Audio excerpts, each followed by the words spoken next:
పవన్ కళ్యాణ్ నెగిటివ్గా మాట్లాడుతున్నటువంటి సిచ్యువేషన్స్ మనం చూస్తున్నాం. పేరు వదిలే కానీ ఏమంటారు రాయపట్టాను గారు?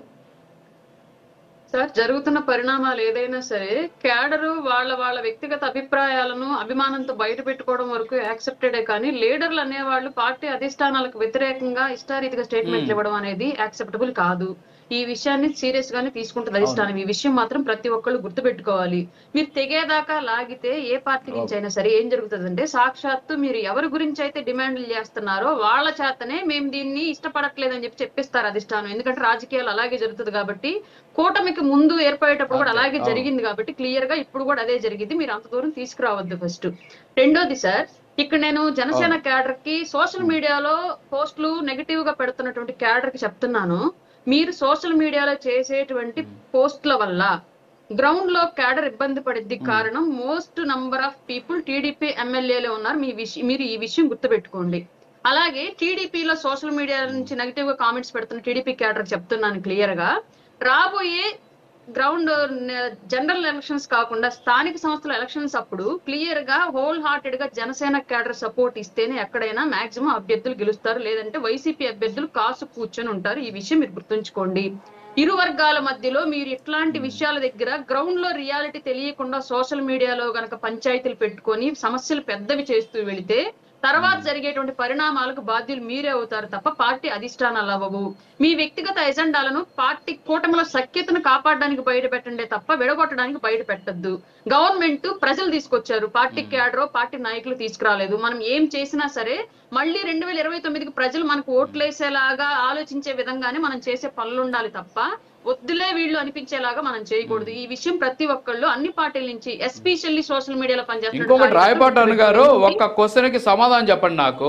త్యాగాలు ఎప్పుడు పవన్ కళ్యాణ్ గారు చేయాలన్నా? ఇప్పుడు అన్ని త్యాగాలన్నీ కూడా ఆయన చేసుకుంటూ పోతున్నారు. సీట్ల విషయం కావచ్చు, పదవులకు సంబంధించిన అంశం కావచ్చు, దాని తర్వాత కొన్ని పదవులు తీసుకునేటటువంటి విషయం కావచ్చు. సో త్యాగాలన్నీ కూడా మీరు చేసుకుంటూ పోతా ఉంటే, సో ఇప్పుడు అనవసరమైన రాద్ధాంతం చేస్తూ ఏదో వాళ్ళ వ్యక్తిగతమైనటువంటి పబ్బం గడుపుకునేందుకు, కూటమిలో ఒక రకమైనటువంటి గందరగోళం క్రియేట్ చేసేందుకు కొంతమంది నాయకులు ప్రయత్నాలు చేస్తూ ఉన్నటువంటి సిచ్యువేషన్ మనం చూస్తున్నాం.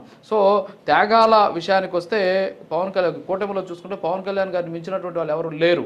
సో ఆయనకి ఇంకా పెద్ద పదవి ఇవ్వాలని చెప్పేసి కూడా కోరుకునేటటువంటి పరిస్థితి ఉంది. ఏమంటారు రాయపట్టన్ గారు? సార్, నేను ఇప్పుడే చెప్పాను, కార్యకర్తగా వాయిస్ వేరుగా ఉంటుంది, లీడర్ గా వాయిస్ వేరుగా ఉంటుంది. కార్యకర్త వాయిస్, లీడర్ వాయిస్ ఓన్లీ పార్టీని కాపాడుకోవడంలోనే ఉండాలి తప్ప విచ్ఛిన్నం చేయడంలో ఒకటిగా ఉండకూడదు అనేది నేను క్లియర్ గా చెప్తున్నాను. ఎందుకంటే ఉప ముఖ్యమంత్రిగా ఆయన పరిపాలనలో ఉన్నటువంటి క్వాలిటీ ఉప ముఖ్యమంత్రి అనే పదవికి రాయల్టీని తీసుకొచ్చింది పవన్ కళ్యాణ్ గారి మూలంగా. ఈయన పరిపాలనలో క్వాలిటీ ఆ పదవికి రాయల్టీని తీసుకొచ్చింది, దీన్ని నేను కాదనట్లా. రెండోది, ఇంతే రాయల్టీగా పరిపాలన చేయగలిగినటువంటి సమర్థత నారా లోకేష్ గారి దగ్గర కూడా ఉంది. ఉప ముఖ్యమంత్రి ఆయనకి ఇవ్వడంలో కూడా ఎలాంటి సందేహం లేదు. మేము ఎలాంటి అబ్జెక్షన్ పెట్టట్లేదు, క్లియర్ మా సైడ్ నుంచి. ఇవ్వచ్చు, ఇచ్చినా తప్పు లేదు, ఇది క్లియర్. కానీ ఇవన్నీ కూడా పార్టీ అధిష్టానాలు కూర్చొని మాట్లాడుకోవాల్సిన అంశాలే తప్ప ఎవరో నాయకులు వచ్చి మీడియా ముందు మాట్లాడితేనే, ఇంకెవరో కార్యకర్తలు వచ్చి సోషల్ మీడియాలో హడావిడి చేస్తే అయ్యేటువంటి అంశాలు కాదు. ఇవి రెండు అంశాలను క్లియర్ గా గుర్తుపెట్టుకోవాలి ఫస్ట్. ఇంకొకటి, మీరు ఇందాక అన్నారు త్యాగాలు పవన్ కళ్యాణ్ గారే చేయాలా అని చెప్పేసి, ఆయన క్లియర్ గా స్టేట్ కోసమే నేనున్నాను అని ఆయనే ఓపెన్ గా ఒప్పేసుకుంటున్నారు. రెండోది, పరిపాలన చేయడంలో ఎక్కడ ఆయన త్యాగం చేయట్లేదు. తేడా వస్తే కూటమిలో నాయకులు కూడా ఆయన క్వశ్చన్ చేస్తున్నారు, ఇంకెక్కడ త్యాగం చేశారు పవన్ కళ్యాణ్ గారు? ఆయన ఏ కమిట్మెంట్ తో అయితే పార్టీ పెట్టారు, ఏ కమిట్మెంట్ తో అయితే అధికారంలోకి వచ్చారు, ఏ కమిట్మెంట్ తో అయితే పని చేస్తున్నారు, అదే కమిట్మెంట్ ని ఎలాంటి త్యాగాలకి వెళ్లకుండా, ఎలాంటి రాజీ పడకుండా అంతే నిబద్ధతతో పని చేసుకుంటూ వెళ్తున్నాడు ఆయన రాష్ట్ర ప్రజల కోసం క్లియర్ గా. సో అందుకే సొంత పార్టీలో మిస్టేక్స్ జరిగినా సరే నిర్మోహాటంగా సారీలు చెప్పిస్తున్నాడు, నిర్మోహాటంగా బెదిరించి పనిచేస్తున్నాడు వాళ్ళని.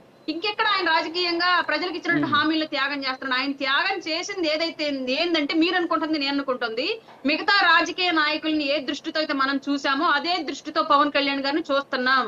డిఫరెంట్ గా చూడండి, డిఫరెంట్ పొలిటీషియన్ పవన్ కళ్యాణ్ గారు.